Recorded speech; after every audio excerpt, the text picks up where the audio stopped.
નમસ્કાર મિત્રો, હું છું ગોપાલ ઇટાલિયા.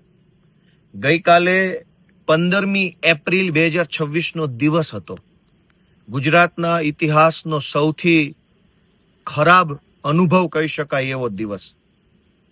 આપણા ગુજરાતને બિહાર અને યુપીની ગુંડાગર્દી વાળો માહોલ બનાવવાની કોશિશ ગઈકાલે ભાજપે કરી.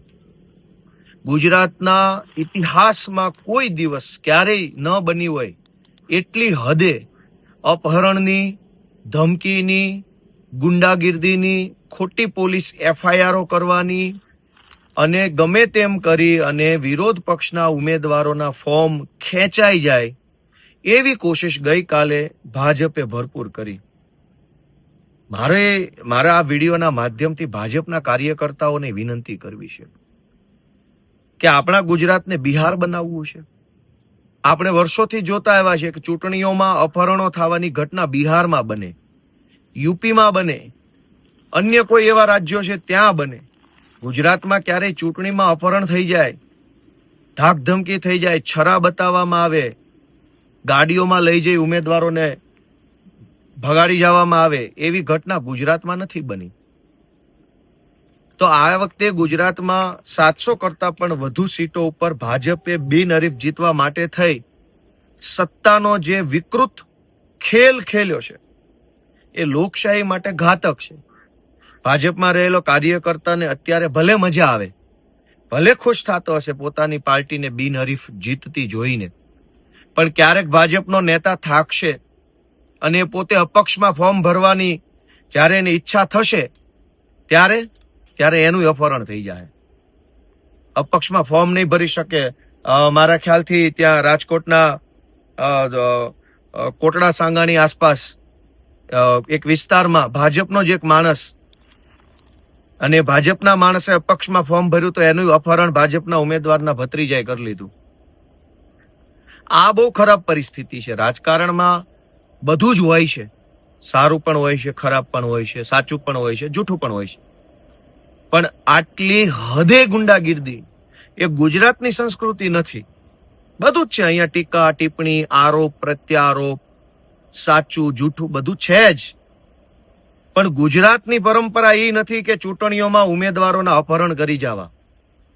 ગુજરાતની પરંપરા એ નથી કે આખા ગુજરાતમાં વિરોધ પક્ષોએ અને અપક્ષોએ ભરેલા ફોર્મ પાછા ખેંચી લેવા માટે તમે પોલીસ મોકલો. LCB, SOG, SP office, DYSP ઓફિસમાં બેઠેલા કેટલાક ભાજપના દલાલ ટાઈપના અધિકારીઓએ ગઈકાલે આખો દિવસ ધમપછાડા કર્યા ફોર્મ પાછા ખેંચાવી લેવા માટે. હજારો વિડીયો વાયરલ થયા, હજારો અલગ અલગ જિલ્લામાંથી હજારો વિડીયો વાયરલ થયા, જેમાં લોકોએ નરી આંખે જોયું કે આ ભાજપના માણસો અને કેટલાક પોલીસવાળા ભેગા મળી લોકશાહીનું ખૂન કરી રહ્યા છે.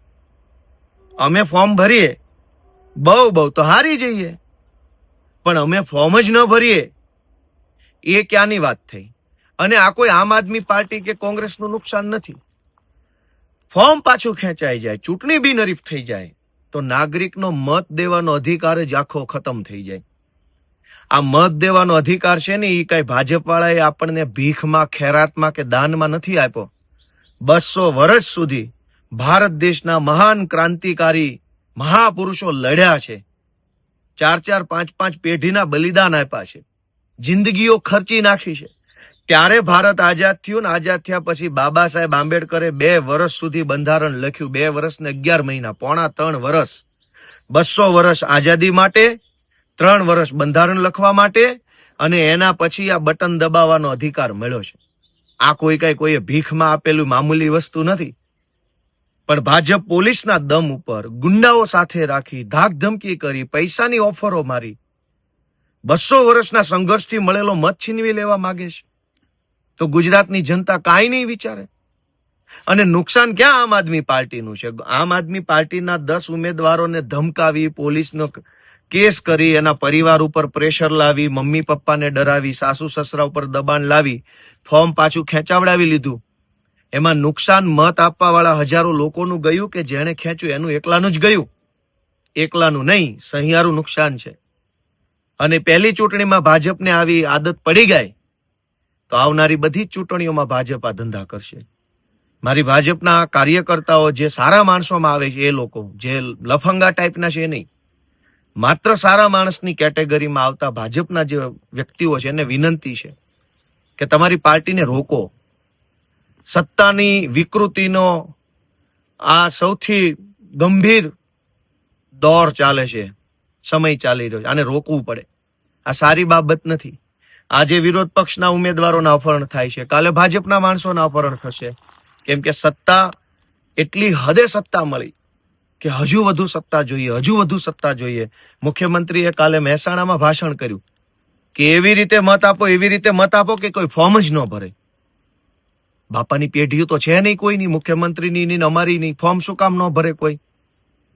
અને સામસામા બે પાર્ટીઓ ફોર્મ ભરી શકે એટલે જ તો આ દેશમાં આઝાદી લાવવામાં આવી છે. આઝાદી લાવવા જે હાટું કે એક આ બાજુથી ફોર્મ ભરે, એક આ બાજુથી ફોર્મ ભરે અને પબ્લિક બેમાંથી એકને મત આપી અને નક્કી કરી શકે. એટલા માટે તો આઝાદી લાવ્યા. હામું ફોર્મ જ ના ભરવાનું હોત તો અંગ્રેજો હતા જ. ક્યાં કોઈ ફોર્મ ભરી શકતું હતું? ક્યાં કોઈને ફોર્મ ભરવાનો અધિકાર હતો? ફોર્મ ભરવાનું ક્યાં કોઈ વિચારી શકતું હતું? ફોર્મ ભરી શકાય એવી વ્યવસ્થા લાવવા માટે 200 વર્ષ આ દેશના મહાપુરુષોએ બલિદાન આપ્યા છે. અને 4 પૈસાના ભાજપના કેટલાક નેતાઓને મનમાં એટલો બધો અહંકાર આવી ગયો છે કે કોઈ ફોર્મ ન ભરવું જોઈએ, માત્ર ભાજપના માણસો જીતવા જોઈએ. મારી તો ભાજપના નેતાઓ જેને સત્તાની હવા ચડી ગઈ ને એને વિનંતી છે કે ભાઈ સાહેબ, બાપા તમે ઘરડા થશો ને, હાથ હાલતા બંધ થઈ જાય, પગ હાલતા બંધ થઈ જાય ને ત્યારે તમારી જગ્યાએ કોઈ બીજો આવેલો હશે અને એ પછી તમારા પર તાનાશાહી કરશે તો શું કરશો?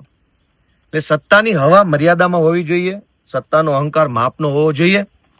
ગુજરાતને યુપી બિહાર બનતું રોકવાની જવાબદારી ભાજપના કાર્યકર્તાઓની, આપના કાર્યકર્તાઓની, સામાન્ય જનતા બધાયની છે. કોઈ પણ, મેં ફરીથી કહું કે રાજકારણમાં ટીકા ટિપ્પણી, આરોપ પ્રત્યારોપ, સાચું જૂઠું બધું છે જ, પણ ગુજરાતની સંસ્કૃતિમાં ચૂંટણીનું ફોર્મ ન ભરવા દેવા માટે અપહરણ કરવાની વ્યવસ્થા નથી.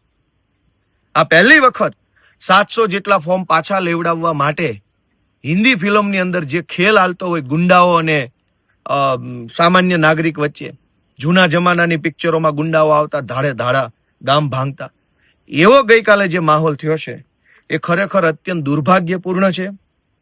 આવો ક્યારેય ગુજરાતના ઇતિહાસમાં ભાજપના રાજમાં નથી થયું.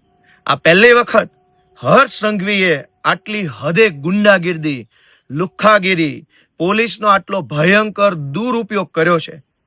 આજે વિપક્ષ છે, આમ આદમી પાર્ટી છે એટલે પોલીસ આમ આદમી પાર્ટીને પકડે, ભાજપ આમ આદમી પાર્ટીને પકડે. આજે વિપક્ષ છે એટલે ભાજપ અને પોલીસ વિપક્ષ ઉપર એટેક કરે છે. કાલે વિપક્ષ જ નહીં હોય તો એટેક કોના ઉપર કરશે? આજે જનતાની પહેલા એક સુરક્ષા દિવાલ તરીકે વિપક્ષ ઊભું છે. આ જનતા છે, આ સુરક્ષા દિવાલ છે અને અહીંયા ભાજપના સત્તા ભૂખ્યા, જે વરુ કહેવાય, સત્તા ભૂખ્યા લાલચુ રાક્ષસી માનસિકતા ધરાવતા કેટલાક નેતા છે. એટલે રાક્ષસી માનસિકતાના નેતા, વિપક્ષની દિવાલ અને પછી જનતા છે. આ વિપક્ષની દિવાલ તૂટી જશે, આ દિવાલ હટી જશે તો આ સત્તા ભૂખ્યા રાક્ષસી માનસિકતાના નેતાઓ પબ્લિકની શું હાલત કરશે?